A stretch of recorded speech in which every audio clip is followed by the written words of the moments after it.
to the CEE.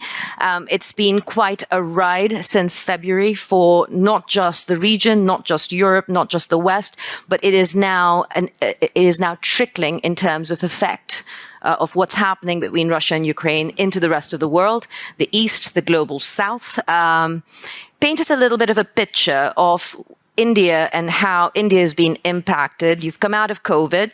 You've had issues on the border with China. You've come out of the Quad with many, many diverse and divergent opinions, and an economy that is looking to make dramatic changes, but in very difficult and turbulent times. So if you can paint us a picture of where India is at right now, and then we will pick up the conversation from there. Okay, let me go with exactly that flow. I think, yes, we are largely out of the COVID, though it never quite goes away.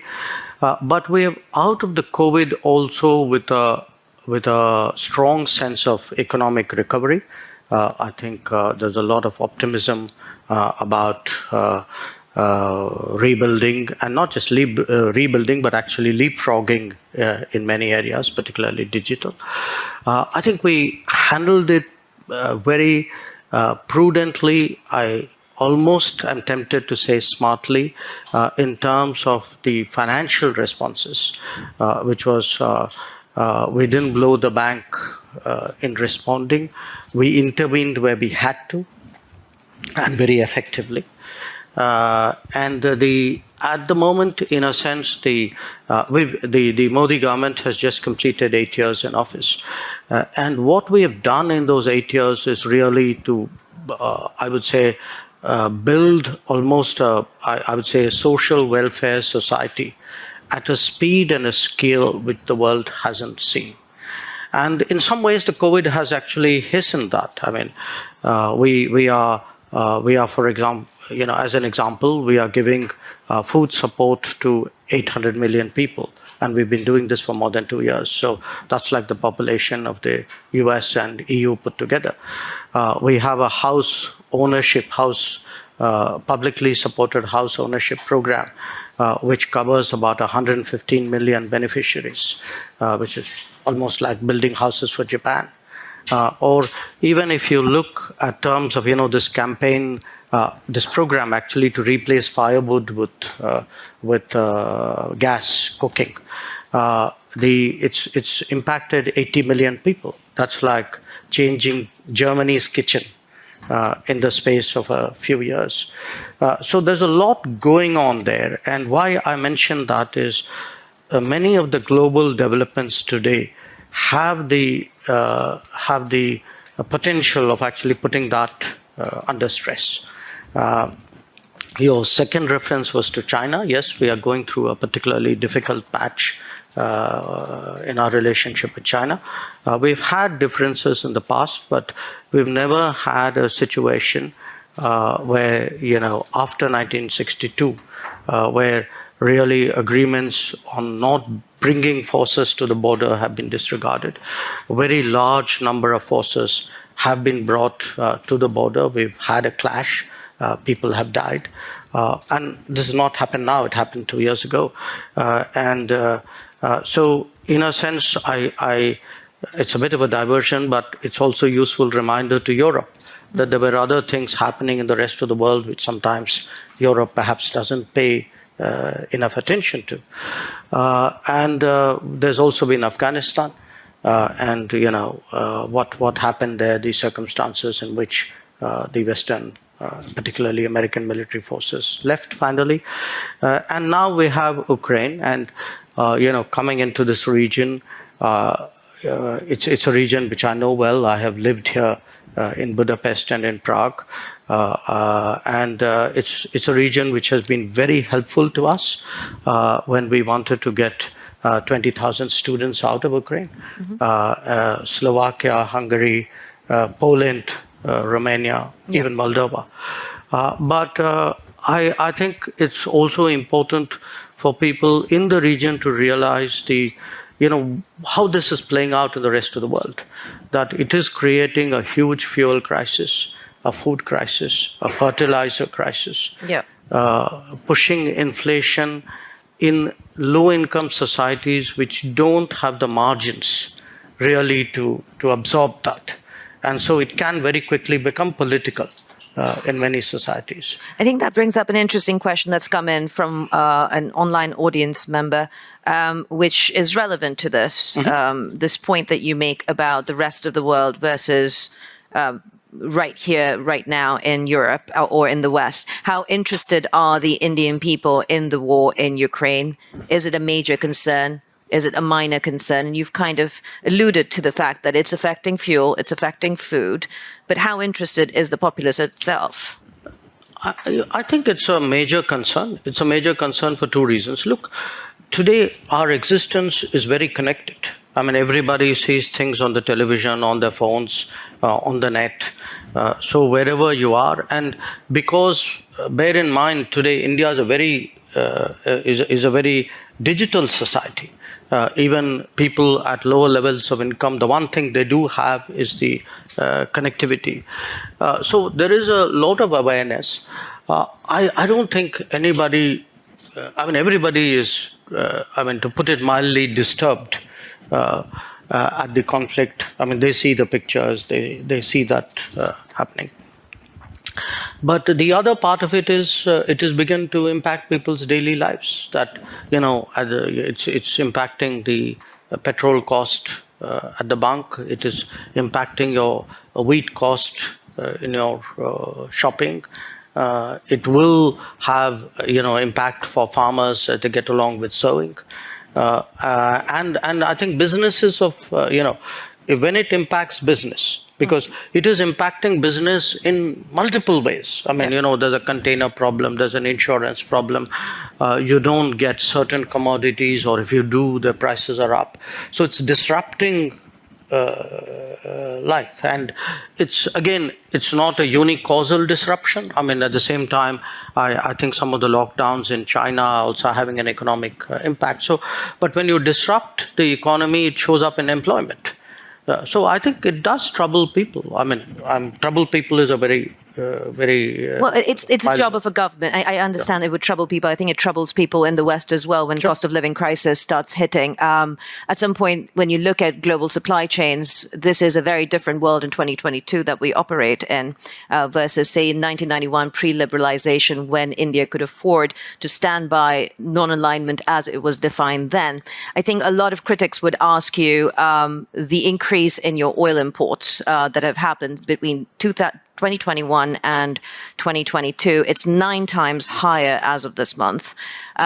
You have been questioned in terms of that increased oil import from Russia, $95 a barrel for Russian oil, 119 approximately for Brent crude. Is that profiteering? Is that looking out for your own interest? What does that really mean for foreign policy in India? And how do you tie non-alignment with 9 times more oil imports out of Russia? How do you make the two meet? Well, look, first of all, I don't see a non-alignment oil connection at all. Today Europe is buying oil. Europe is buying gas. I just read the new package of sanctions. Now, the package is designed in a way in which consideration has been given to the welfare of the population. So, pipelines have a certain carve-out. And timelines have been given. It's not like tomorrow morning everything's going to be cut off. So, people need to understand, if you can be considerate of yourself, surely you can be considerate of other people. So, if Europe says, look, we have to manage it in a way in which its impact on my economy is not traumatic. That freedom or that choice should exist for other people as well. Now, in terms of our oil purchases, we don't send people out there saying, go buy Russian oil. We send people out there saying, go buy oil. Now, you buy the best oil you can in the market. So I don't think I would attach a political messaging to that.